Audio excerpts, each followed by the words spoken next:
In this video, let's talk about the difference between should, must, and have to.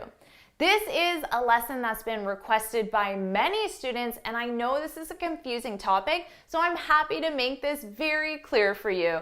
Of course, my name's Jennifer from jforrestenglish.com, and this channel is dedicated to helping you sound like a fluent, confident, natural English speaker. Now, before we go any further, make sure you subscribe and hit that bell icon so you're notified every time I post a new lesson. Now, let's dive in with this video.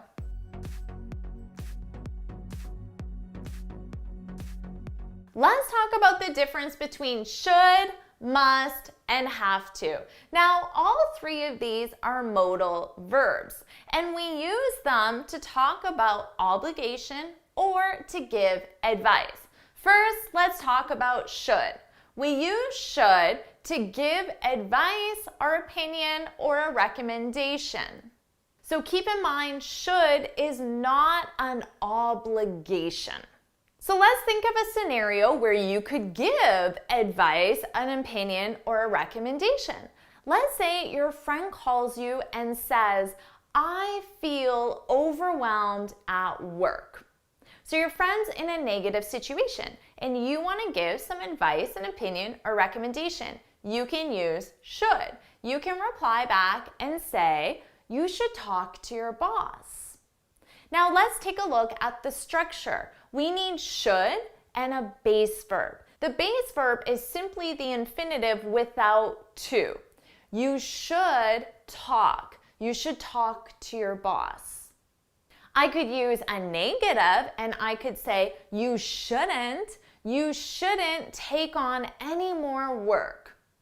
Or maybe I could give her some advice or my recommendation, my opinion, and say you should ask a colleague for help.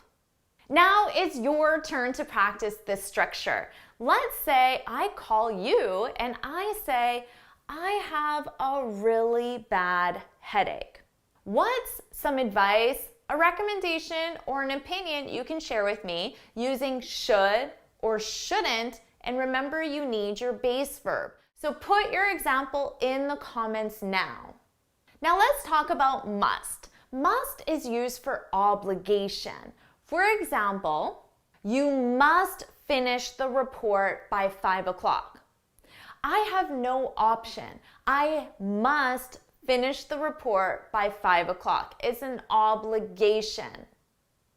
Now let's take a look at the structure. We use must with a base verb. You must finish. You must finish the report by 5 o'clock. I might get an email from the government that says you must file your taxes by the end of the month. Or to apply for a job, they might tell me you must submit your application online. So now it's your turn to practice. I want you to leave an example in the comments using must. And remember, it's an obligation and you need a base verb. So leave your example now. Let's move on to have to. Have to is also used for obligation, but generally that obligation is coming from someone else, an outside force. For example, I could say, I have to walk my dog. So first, let's take a look at the sentence structure. Here we have and then our infinitive. So keep in mind, this one we use have to. Have to and the base verb. I have to walk my dog. So whether or not I want to walk my dog isn't really the issue here. Is that as a pet owner, I'm obligated to walk my dog. I have to walk my dog.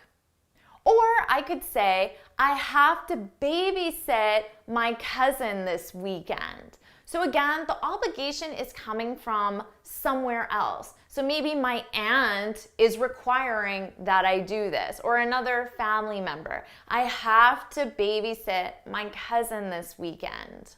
Remember, to babysit are infinitive. Or I could say, I have to buy a new car.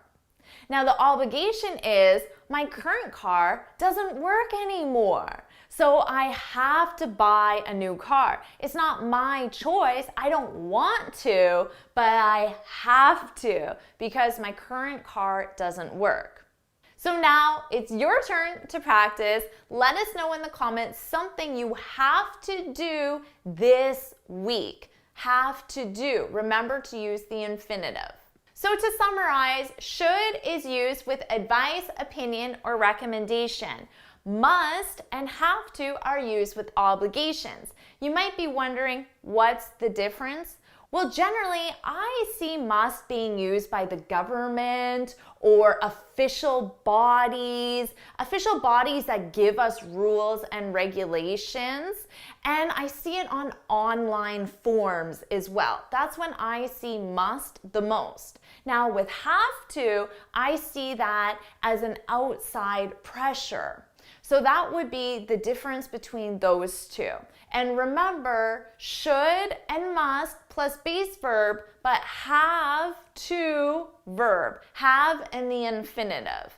So now you know how to use should, must, and have to. If you found this video helpful, please hit the like button, share it with your friends, and of course, subscribe. Now, before you go, make sure you head on over to my website, jforestenglish.com, and download your free speaking guide. In this guide, I share 6 tips on how to speak English fluently and confidently. And until next time, happy studying! Now, I don't have to make these videos for you. There's no obligation. I want to. I love making these videos for you. So just keep in mind, we use them with obligation. So I can't wait to read your examples in the comments. Make sure you leave them, and I'll see you in my next video. Bye!